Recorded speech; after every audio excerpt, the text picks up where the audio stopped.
investigación que rodea esta conferencia es una investigación que va dirigida hacia el lenguaje, la exploración del lenguaje tecnológico en Calderón de la Barca. Y me refiero con tecnológico a su teatro de espectáculo, su teatro que él usó y escribió para la tecnología del siglo XVII, es decir, el teatro a la italiana. Bueno, la presentación está dividida en dos partes. La primera un poquito más larga, 6 páginas, sobre la relación entre la obra El castillo de Lindabridis y la novela en la que está basada. En la segunda parte se propondrán algunas posibilidades de escenificación, tomando en cuenta el horizonte de expectativas contemporáneas. El castillo de Lindabridis pertenece al grupo de obras calderonianas de espectáculo. Comparte además, junto con Aldo y Divisa de León y de Marfisa, El Jardín de Falerina o El Conde Lucanor, por ejemplo, la temática de inspiración caballeresca. Calderón reescribió y adaptó para la escena varios mitos e historias del pasado, como se solía hacer en la época. En El Castillo, la novela señalada como el origen de la obra dramática por sus estudiosos y editores es El espejo de príncipes y caballeros, El caballero del Febo, 1555, de Diego Ortúñez de Calahorra.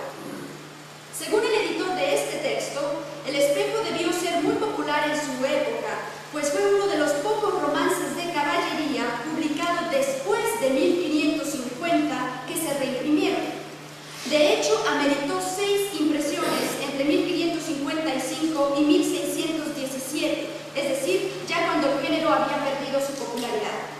Así también inspiró una segunda, tercera, cuarta y hasta quinta parte, que al parecer son muy menores al original. El subtítulo, El caballero del Febo, se le añadió después de que la segunda parte salió aludiendo a ese título y no al originalmente propuesto, El espejo de príncipes y caballeros. La intención de Ortúñez era escribir una obra distinta, ejemplar y didáctica. De ahí la selección del vocablo espejo, no solo otra historia espectacular e increíble. Entre los pasajes de la novela y la comedia calderoniana hay una larga lista de diferencias, pero al mismo tiempo encontramos muchas semejanzas, no las mencionaré todas.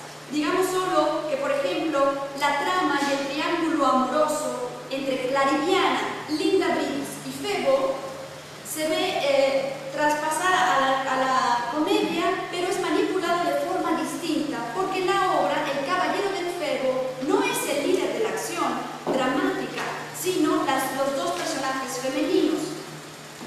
Pero regresemos al aspecto bélico que también une a estas dos obras. Poco más de 100 años separa la novela de Ortúñez de su reescritura calderoniana. La sensibilidad frente a las batallas y los hechos heroicos había cambiado durante el siglo. Además, al momento de escribir la obra, don Pedro ya había probado los estragos de la guerra en carne propia, defendiendo a España contra ejércitos extranjeros y en las sublevaciones dentro del propio imperio. Don Emilio Cotarero y Mori dedicó un largo apartado de su ensayo sobre la vida y obra de don Pedro Calderón de la Barca a los años militares que vivió el dramaturgo y a los acontecimientos históricos que transformaron el panorama político en España. Sin duda, la pluma de don Pedro ajustó el tono y las metáforas de sus versos después de haber presenciado escenarios semejantes. En El Castillo, la violencia se encuentra latente a todo lo largo de la comedia, pero no es llevada a primer plano sino hasta el final, cuando el cierre de la historia depende del duelo a muerte entre los contrincantes.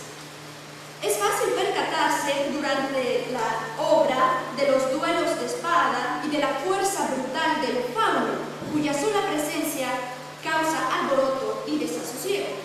Sin embargo, hay una descripción bélica en el monólogo de Lindabridis de la primera jornada que constituye un punto clave para la construcción dramática de la obra y que podría pasar